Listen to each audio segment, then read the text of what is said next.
eh, frente a la neuropatía diabética.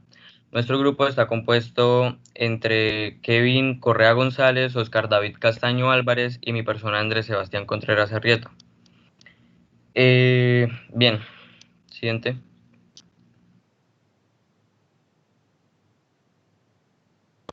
La introducción. La neuropatía diabética es un problema frecuente y peligroso de la diabetes tipo 1 y tipo 2. Bueno, en toda la exposición la vamos a conocer como DPN. La tasa de neuropatía diabética se ha observado entre un 20 y un 40% en las diferentes poblaciones con diabetes. Esta patología es progresiva y debilitante, la cual tiene un impacto inmenso en la morbilidad, mortalidad y la calidad de vida del paciente. Bien, vamos a tener 5 tipos de síndromes neurológicos relacionados con la diabetes mellitus. La primera, la más común de todas, la polineuropatía asimétrica distal. La segunda, neuropatía autonómica, que pues esta segunda suele estar relacionada con la primera, en algunos casos. La tercera, que es la neuropatía de fibras pequeñas. La cuarta es la polirradiculopatía y la quinta es la mononeuropatía. Y bueno, a pesar de todos los estudios y avances clínicos que se han hecho, se dice que existen otros factores aparte de la glucemia que juegan un rol importante en estas patologías. Siguiente.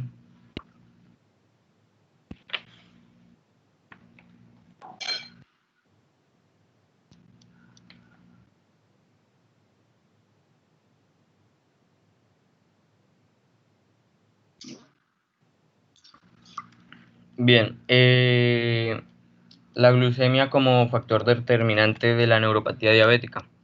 Eh, la DSCT o los ensayos de control y complicación de la diabetes realizó algunas pruebas, al igual que la EDIC y la NeuroEDIC, en un aproximado entre 8 a 14 años, lo cual duraron estas pruebas. Se enfocaron mucho en cuán determinante era la glucemia con las DPN. Estas pruebas se concluyeron con que, aunque los grupos intensivos, los cuales le inyectaban la insulina 3 o más veces al día, el progreso de estas DPN fue más lenta que en los grupos de tratamientos comunes, estándares. Eh, pero no fueron resultados determinantes que expliquen el origen y el desarrollo de las DPN, ya que pues hay otros factores que se van a tocar en, en un futuro de esta exposición, como lo son el estrés oxidativo y la alteración en el metabolismo de los lípidos. Siguiente, siguiente. Bien, los lípidos plasmáticos asociados con la DPN. Un estudio que realizó la Eurodiab, eh, bien, tomó pacientes con diabetes mellitus tipo 2 con una duración de 52 semanas. Observaron la relación que había entre los triglicéridos plasmáticos y la DPN progresiva, ya que pues por medio de una biopsia del nervio surial se registró una pérdida de más de 500 fibras por milímetro al cuadrado, concluyendo que una persona con diabetes mellitus tipo 2 entre como paciente y pues tenga niveles altos de triglicéridos en sangre es riesgoso. Siguiente. La relación entre los lípidos con la neuropatía diabética. Están los ácidos grasos libres que median la resistencia a la insulina y la disfunción, los lípidos oxidados que pueden promover la DPN, los esfingolípidos atípicos, otro metabólico y neurotóxico. Siguiente. Bueno, esta relación la vamos a explicar mejor en la siguiente imagen.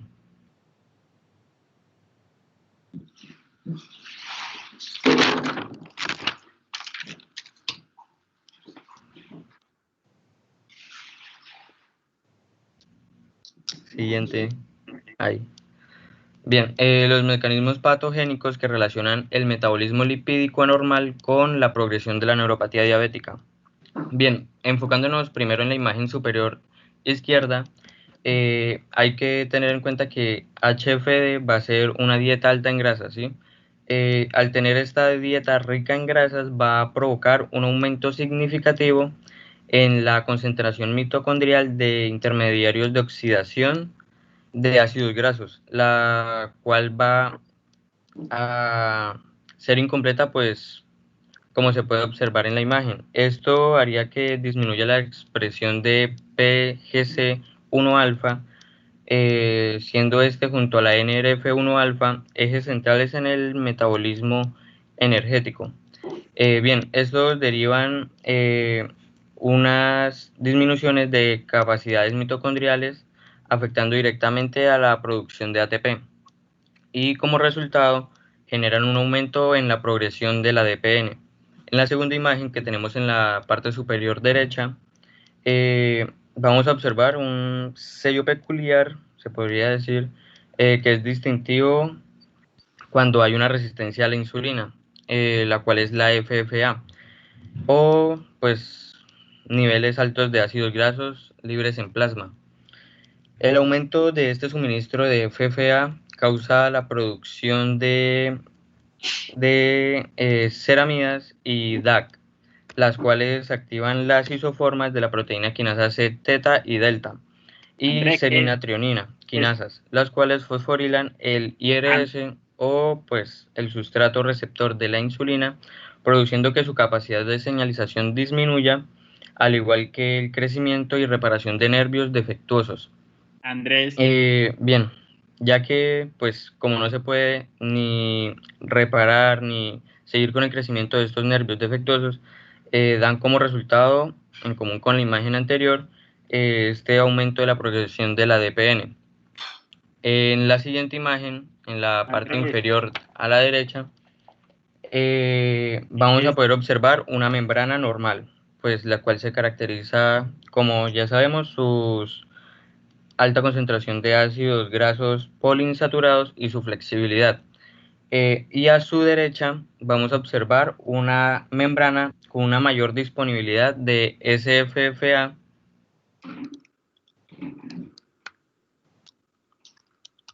Profe, ¿me está hablando?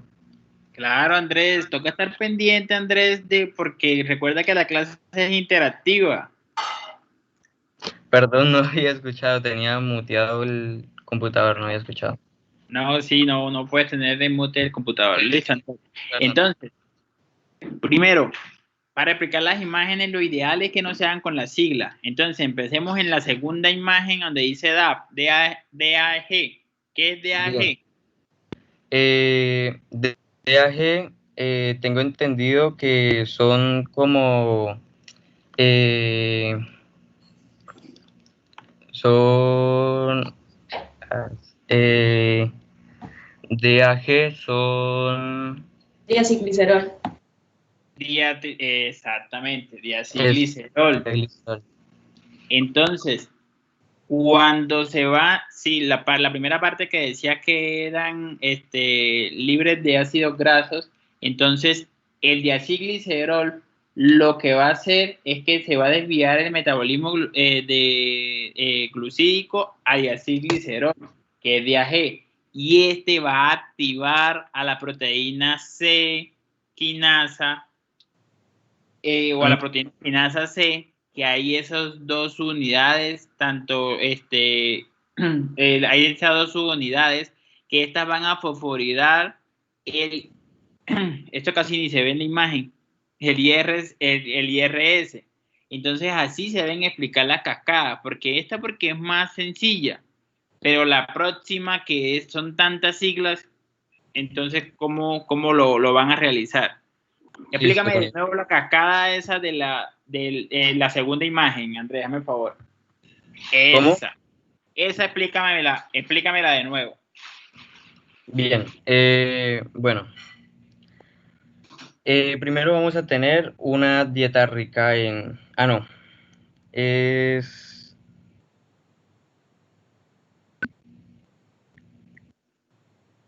Bueno, esta FFA son niveles altos de ácidos grasos libres en el plasma. Bien, al tener un gran suministro de niveles altos de ácidos grasos libres en plasma, van a activar las isoformas de las proteínas quinasa C, teta y delta y serina y trionina quinasas. Y pues también, como ya había dicho el profesor, las diaglicerol, si no estoy mal, ¿sí? Bien, estas van a fosforilar la, la IRS o sustrato receptor de insulina. Bien, este va a disminuir la capacidad de señalización eh, y pues er- pues, como inconveniente no van a crecer y tampoco van a reparar los nervios defectuosos. Listo. Eh, A bueno, donde listo, y dice como esto va a dar pues una progresión en la DPN. exactamente. Ahora, ¿por qué ponen esos interrogantes ahí en la desoxiefingolípidos? Profesor, eso es porque, bien, pues estos desoxiesfingolípidos eh, en realidad son oxidados y son lípidos neurotóxicos. Bien, estas van a empeorar la DPN, bueno, van a hacer que esta progresión aumente, como se puede observar, pero los signos de interrogación es porque no se sabe absolutamente nada Se respecto desconoce el al mecanismo de mecanismo acción. por el que ellos son neurotóxicos. ¿Cómo? Que se desconoce el mecanismo por el que ellos son neurotóxicos. Sí, señor. Listo. Ahora sí. Ya creo que ya había terminado ya toda la diapositiva. Ahora siguiente diapositiva. Listo, siguiente.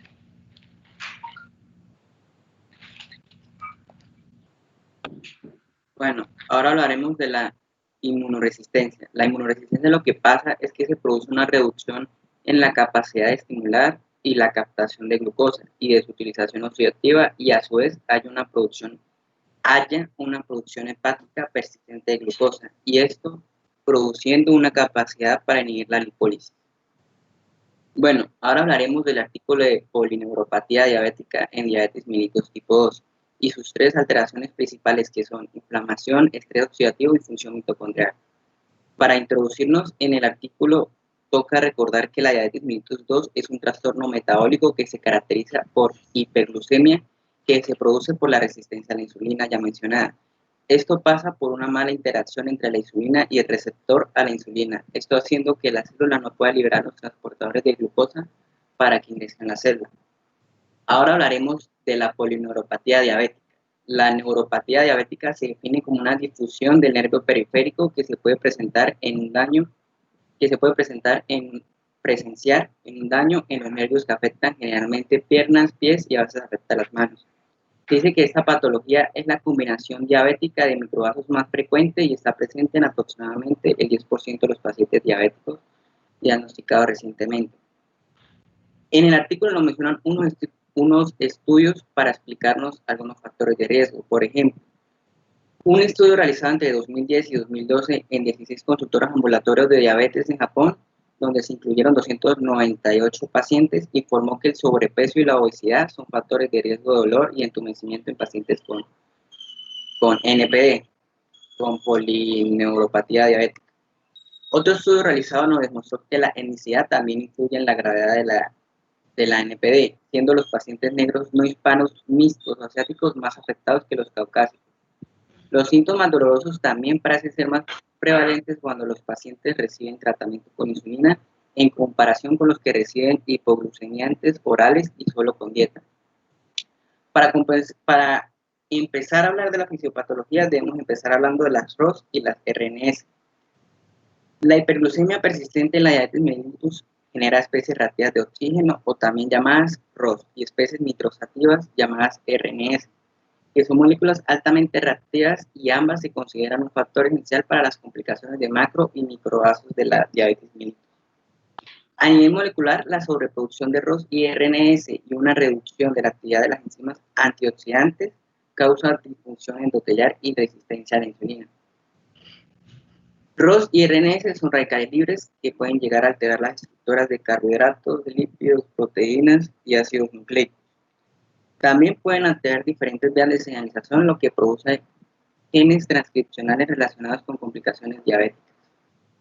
Como ya habíamos mencionado antes, las tres características principales son la inflamación, el estrés oxidativo y la disfunción mitocondrial. Primero empezaremos hablando de la inflamación.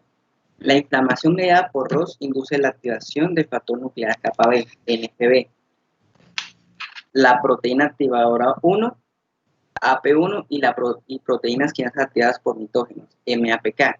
La MAPK es promovida por la hiperglucemia a través de la apoptosis que señaliza la quinasa 1 o directamente por ROS y causa la activación del factor sistólico.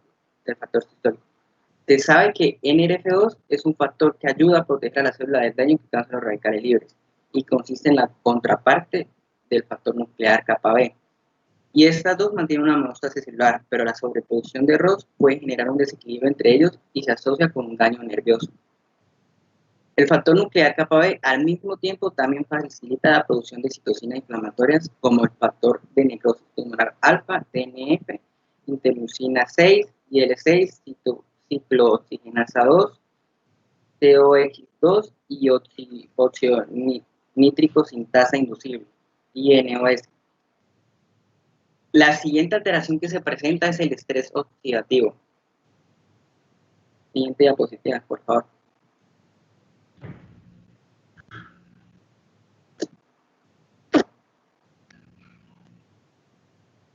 Siguiente diapositiva, Oscar. Bueno, en bioquímica se considera oxidación a todo proceso en el que ocurre pérdida de electrones, captación de oxígeno o una cesión de hidrógeno, y reducción a aquel otro en el cual se captan electrones o se pierden oxígeno. Todo proceso de oxidación va siempre acompañado de otra reducción. Son reacciones de oxidorreducción o redox entre pares conjugados. El estrés oxidativo es el desequilibrio entre la producción de especies reactivas del oxígeno y la capacidad de un sistema biológico de decodificar rápidamente los reactivos intermedios o reparar el daño resultante.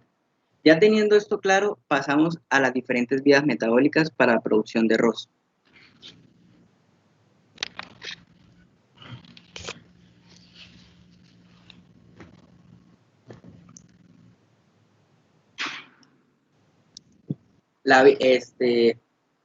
Hay varias vías para la producción de ROS, como la glucólisis, la vía de la exosamina, la vía de la proteína quinasa C, la vía del poliol y la autoexcitación. Pero una sobreproducción de estas o un aumento nos causaría un estrés oxidativo. Vía de la glucólisis. En la diabetes mellitus 2 se haría el caso que la glucosa extracelular alta mejora la activación de la glucosa y la vía glucolítica, resultando en una formación mejorada de piruvato. La oxidación del piruvato en la mitocondria se asocia con un aumento del potencial de membrana mitocondrial, MMP, y este aumento de potencial de membrana mitocondrial es responsable de una sobreproducción de ROS, que a su vez inhibe la glucólisis. Por tanto, el flujo de carbono se redirige hacia la vía de la glucosamina, que es responsable de la consecuencia transcripcional de la glucosa extracelular elevada. En la vía de la exosamina, la fructosa 6-fosfato se desvía de la glucólisis para producir glucosamina 6-fosfato, que a su vez se convierte en uridina difosfato N-acetilglucosamina, un sustrato que sirve para la producción de proteoglicanos y otras glucoproteínas. La uridina difosfato N-acetilglucosamina puede inhibir la actividad de la oxidorreductasa sintasa endotelial, la ENOS, e inducir una mayor expresión del crecimiento de transformante beta, que es una citosina, y como ya sabemos, un nivel alto de esta citosina se relaciona con la sobreproducción de ROS. La vía de la proteína quinasa C. La hiperglucemia intracelular también induce la formación de diacilglicerol, el DAG, a partir del intermediario glucolítico dihidroxoacetona fosfato, mediante la reducción de este último a glicerol 3-fosfato. El aumento de DAG hace que se active la proteína quinasa C, pero la vía de las poliol también pueden activar algunas isoformas de esta proteína quinasa C. Ahora hablaremos de la vía del poliol. Otro cambio de la hiperglucemia es que el exceso de glucosa se puede desviar a esta vía por la enzima aldotasa reductasa para producir sorbitol, que luego se acumula en las fibras nerviosas y reduce los niveles de mioinositol.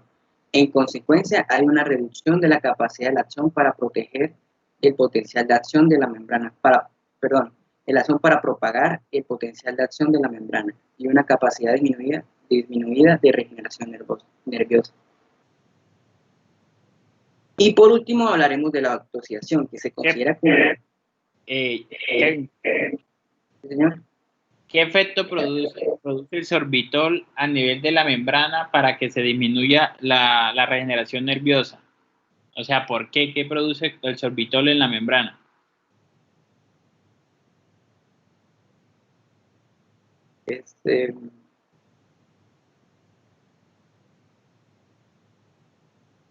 Está muy bien explicada la vía del poliol, está explicada y las otras vías también explicadas.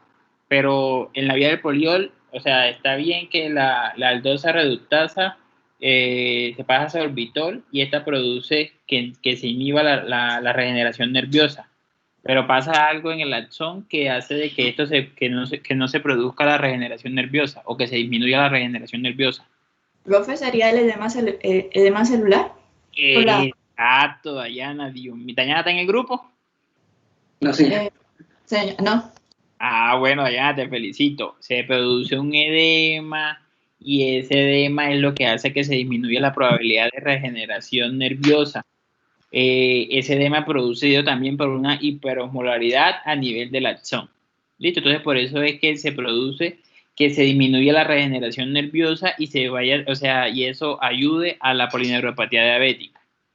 ¿Listo? Sigue. Listo, profe.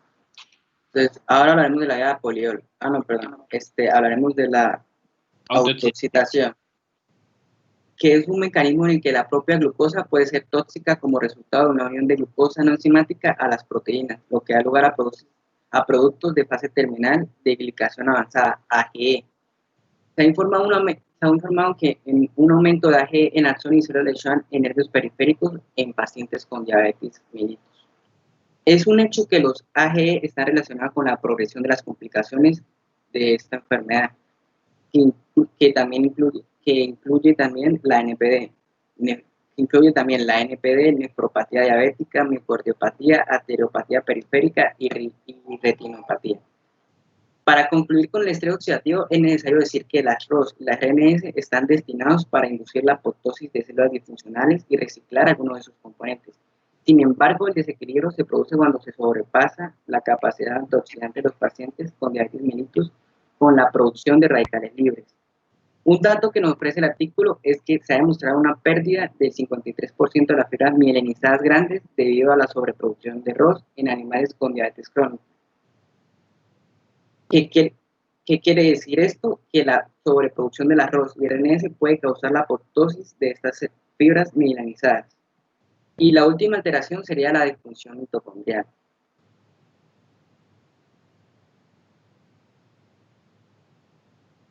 Para empezar a hablar de la disfunción mitocondrial y su relación con la DNP, debemos saber que el más del 90% del arroz se generan en las mitocondrias.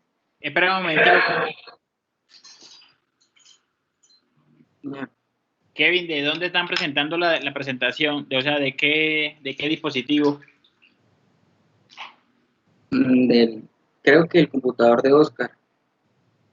Ah, no, Pues mi celular. Es una tablet. Ah, el celular. No, si quieres, les descargo la diapositiva y se las presento. Porque es que no se está viendo bien. Mira, ahí salió volumen de llamada. Sí, profe. Por favor, profe. Entonces déjeme, se las descargo. El computador no capta audio.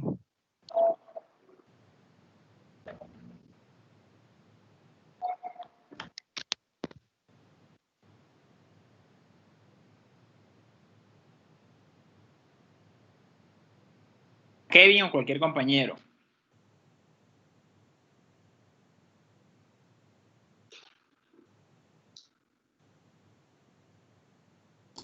Profe, glicogenólisis. No. ¿Puede repetir la pregunta, profe? Qué pena. Cuando se aumenta la producción de radicales libres, se va a inhibir la glucólisis, que es después cuando se inhibe la glucosa 6-fosfato deshidrogenasa, que es lo que va a conducir a un aumento de más radicales libres. ¿Por medio de qué mecanismo se regula la inhibición de la glucólisis? Cuando hay aumento de la producción de radicales libres.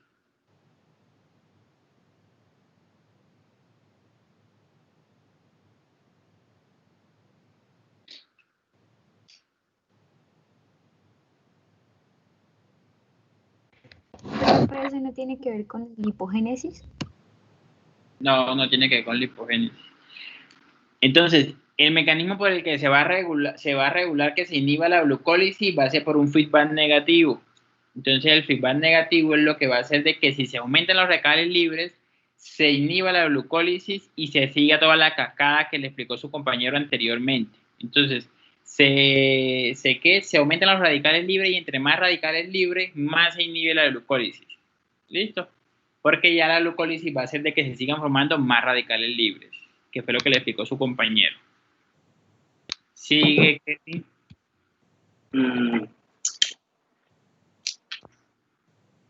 Y la última alteración sería la disfunción mitocondrial. Para empezar a hablar de la disfunción mitocondrial y su relación con la DNP, debemos saber que más del 90% de las ROS de estos radicales libres se generan en las mitocondrias. El daño de este organulo puede conducir a la apoptosis celular o reducir la capacidad de generar ATP, alterando finalmente el axón a través de su degeneración.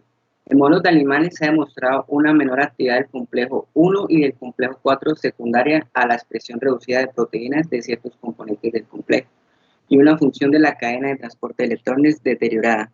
También provocaría un aumento de la generación de ROS.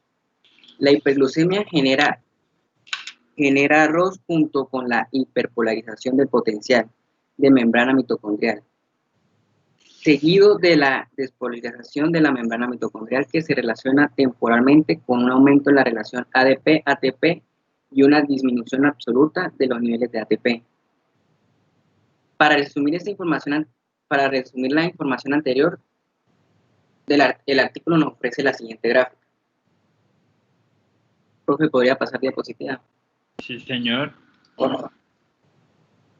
Entonces, bueno, en esta gráfica podemos ver a la izquierda cómo la ROS activa el factor nuclear B, la proteína activadora 1 y las proteínas quinasas activadas por nitógenos, las MAPK, y cómo el factor nuclear kappa B facilita la producción de citocinas inflamatorias como el factor de necrosis humoral TNF y la interleucina IL-6.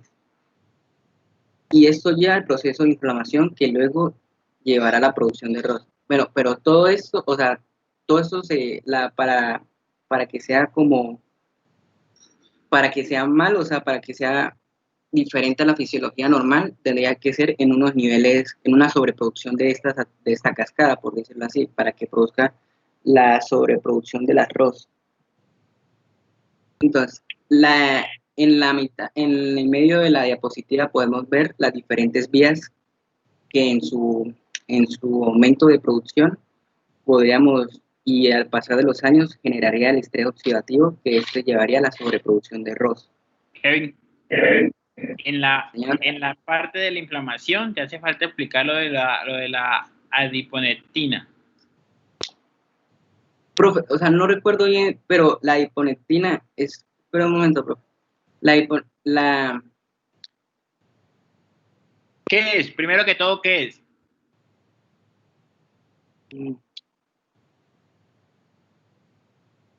Son sustancias inflamatorias secretadas por el tejido graso.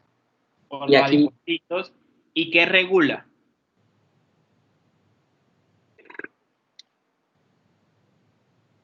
no recuerdo, profe. Entonces regula el metabolismo energético. ¿Cómo lo regula?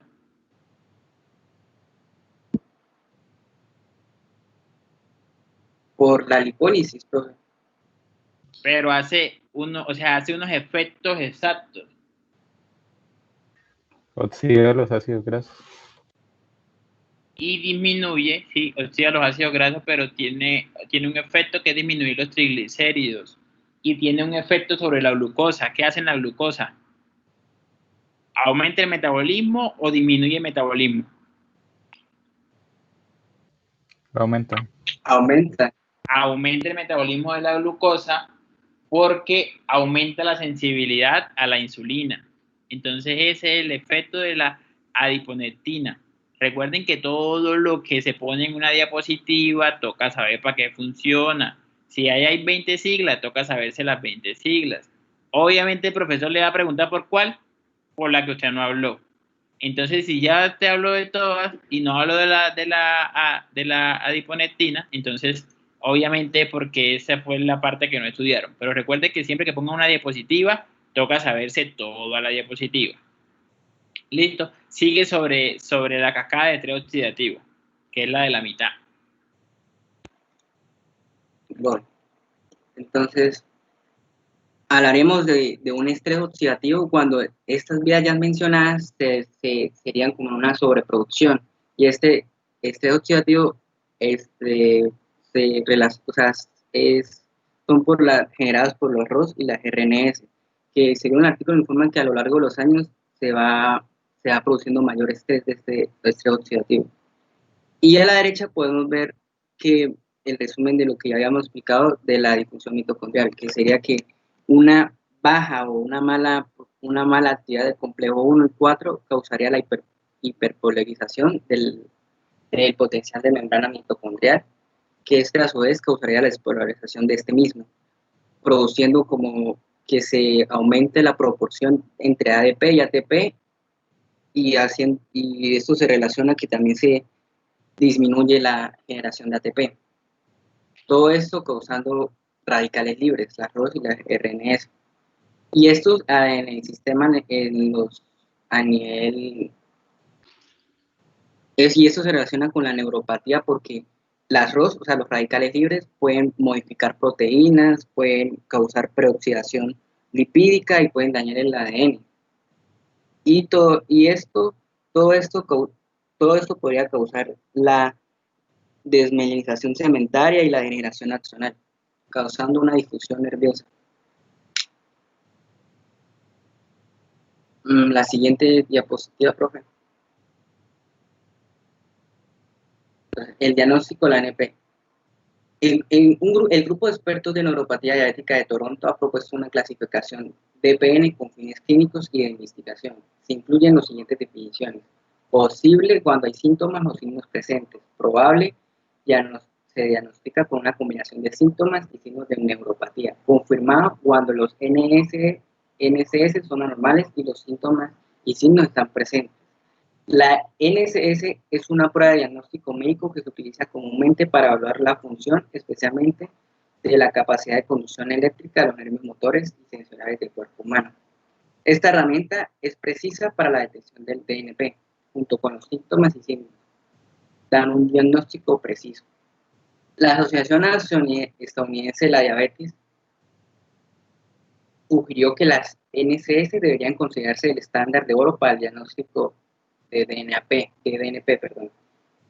Y esta a su vez recomendó 5 exámenes simples para la detección de DNP basados en los signos clínicos: reflejo del tobillo, sensación del pinchazo, sensación de temperatura, umbrales de percepción de vibración y sensación de presión.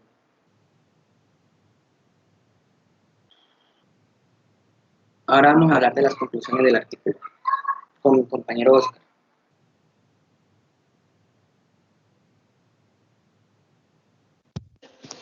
Buenos días. ¿Sí me escuchan? Toda la atención. Conclu- Sí te escuchamos. Ya, gracias.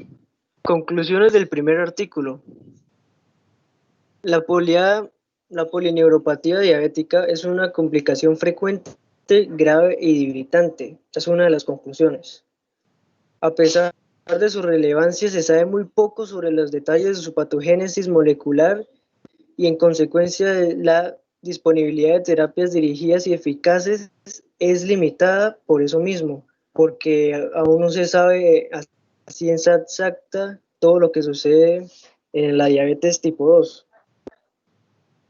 Las alteraciones en el metabolismo de los lípidos, incluyendo los triglicéridos, el colesterol, los ácidos grasos y los esfingolípidos, se han implicado en la patogenia de la DPN y constituyen una diana molecular interesante para su tratamiento. Con lo que acabo de decir, lo que quieren hacer saber ahí es que el metabolismo de los lípidos debe ser un objetivo para las posibles terapias futuras.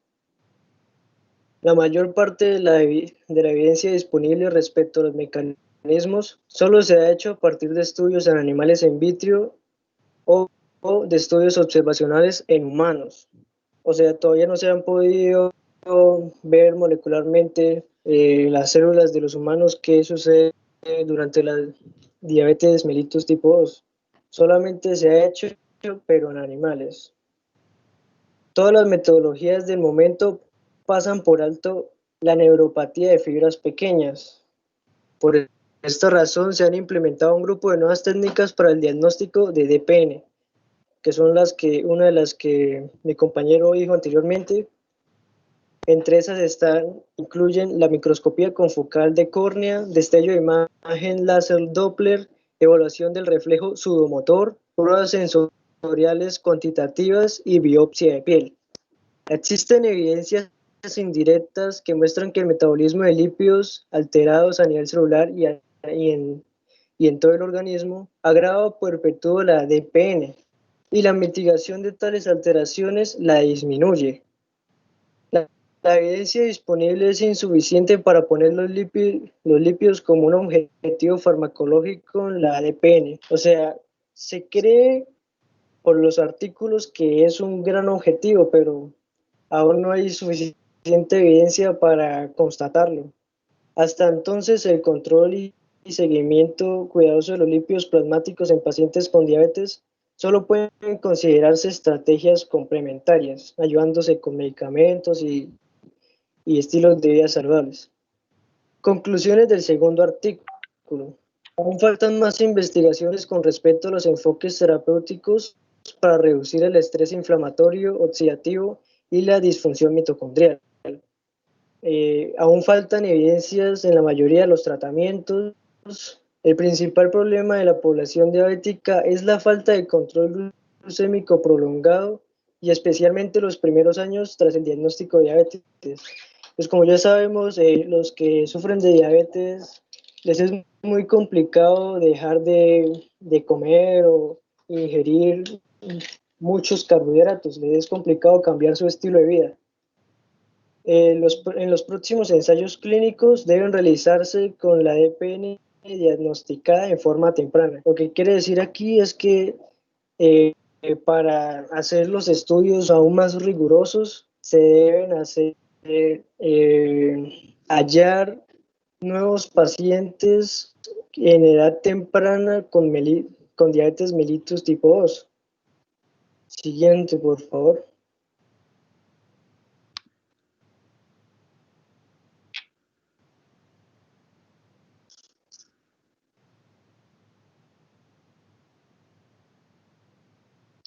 Tratamiento.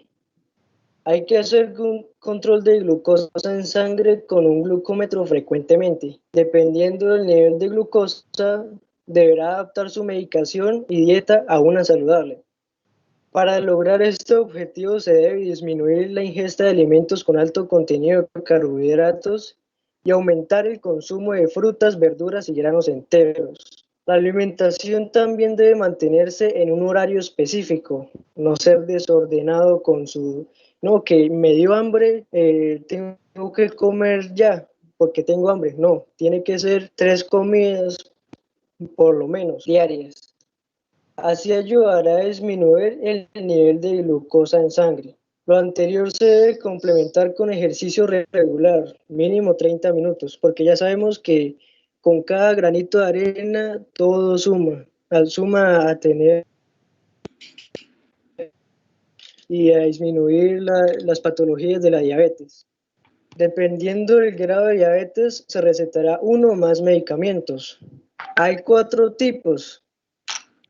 El primero, aumenta la producción de insulina en el páncreas. Segundo, disminuye la resistencia a insulina en músculos esqueléticos. El tercero, aumenta la sensibilidad a la insulina en determinados tejidos. Y cuarto y últimos, promueven una leve disminución en la absorción de glucosa en el sistema digestivo. Si la diabetes no se puede controlar ni con dieta, ni con el ejercicio, o mediante medicamentos orales, el médico le puede recetar insulina y capacitar al mismo paciente para su apropiada administración. Porque como ya sabemos, creo que hay 3 o varias zonas en las que uno se debe aplicar la insulina, que es en los pies, en el estómago, en el abdomen y creo que en los brazos. Siguiente, por favor.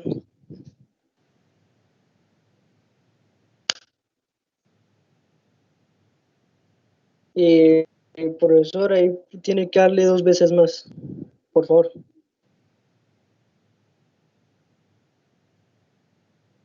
Ya. Tratamiento con medicamentos, enzimas o vitaminas. Los medicamentos del primer artículo se complementarán con estos siguientes. La metformina es la más conocida y utilizada. Activa la AMP quinasa. En el hígado aumenta la sensibilidad hepática a la insulina y oxidación de ácidos grasos. También disminuye la glucogénesis y síntesis de VLDL. En el músculo esquelético aumenta la captación de glucosa. Las estatinas, conocidas también como hidroximetilglutaril coenzima reductasas, son drogas usadas para bajar el colesterol. Como ya bien sabemos, nuestro cuerpo necesita una cantidad regulada de colesterol para funcionar bien.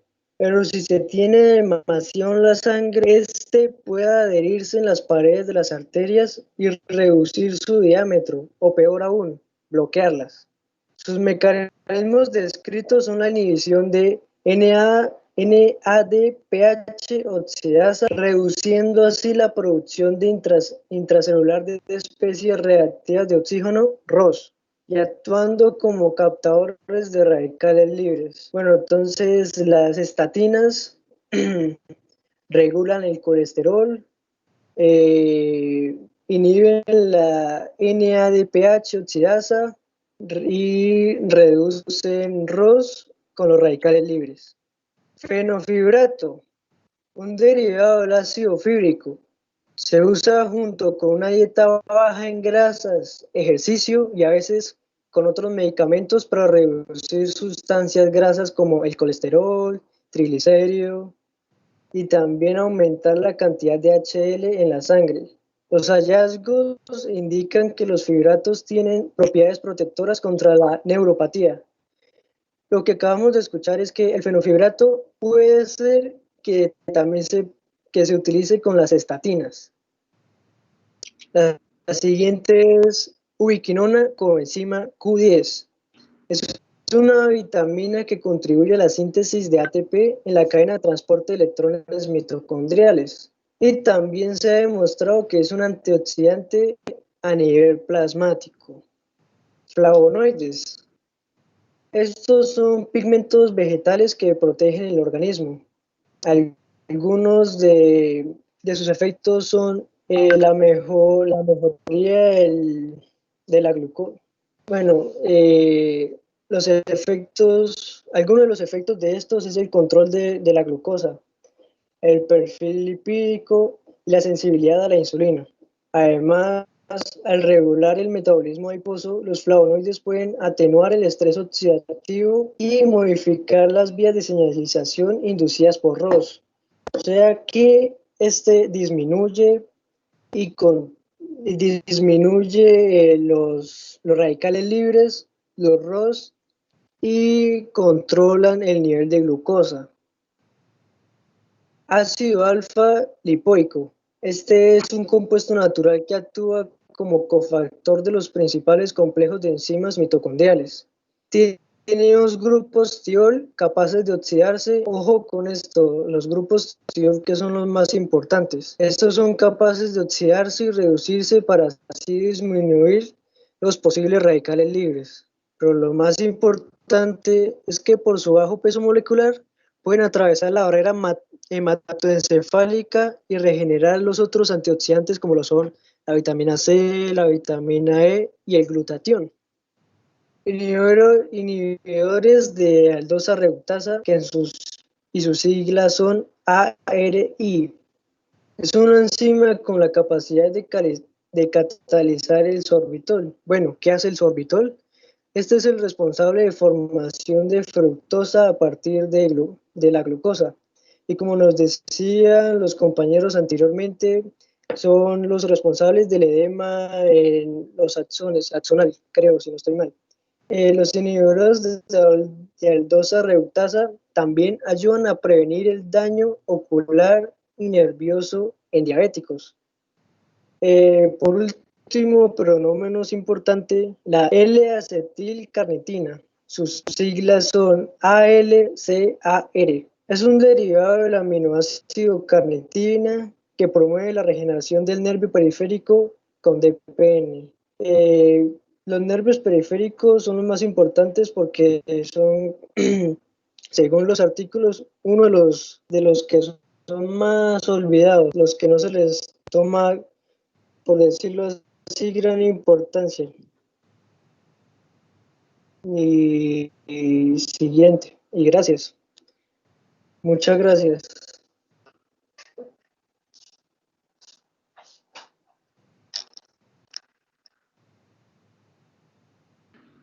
Bueno, acá en lo que dice de combinar los fibratos con las estatinas, eso no se debe hacer.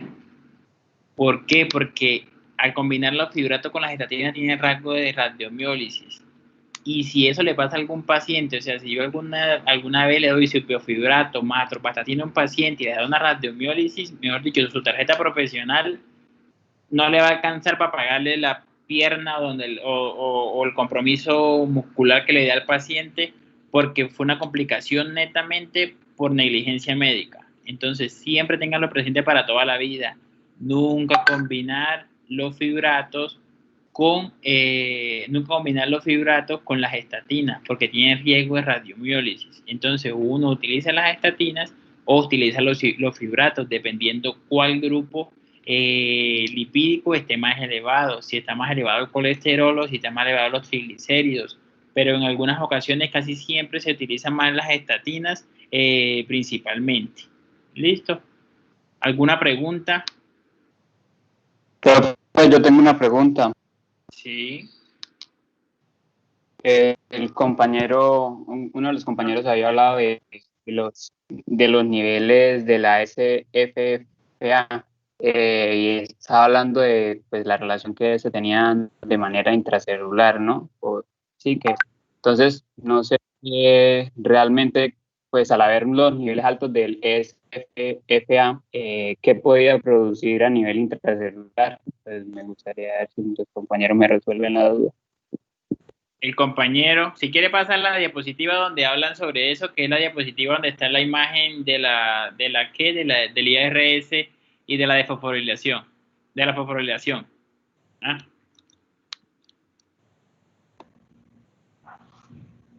Esta imagen. Hola, ¿me escuchan? Sí. Pues profesor, o bueno, compañero Dwiver, por lo que yo tengo entendido, que estos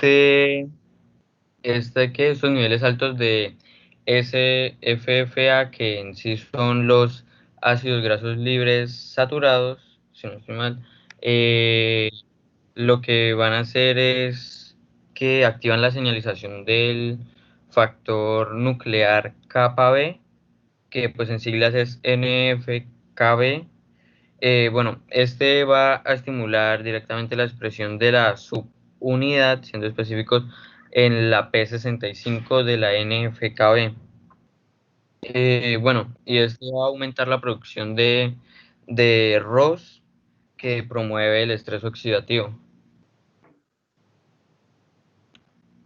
Sí. O sea, Bueno, entre y en más. la imagen, en la parte inferior a la izquierda, podemos ver que un aumento de ROS va a hacer que la progresión de la DPN aumente. Y es, la verdad, algo del artículo que, ya como conclusión, de que un aumento de ROS es como determinante, muy determinante en las DPN. ¿Sí te quedó claro, Manuel? Sí, sí, señor, sí. Es en pocas palabras que es como una cadena, ¿no? General que da como consecuencia el ROS.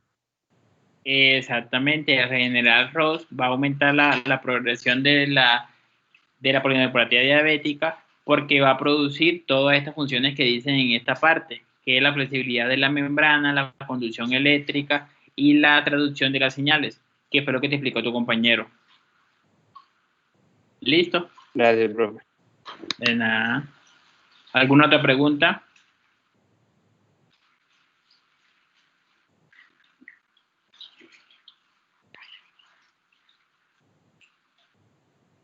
Listo, entonces nos reunimos para el quiz a las 11:45. Puede ingresar a la charla. Ahí ¿a la qué?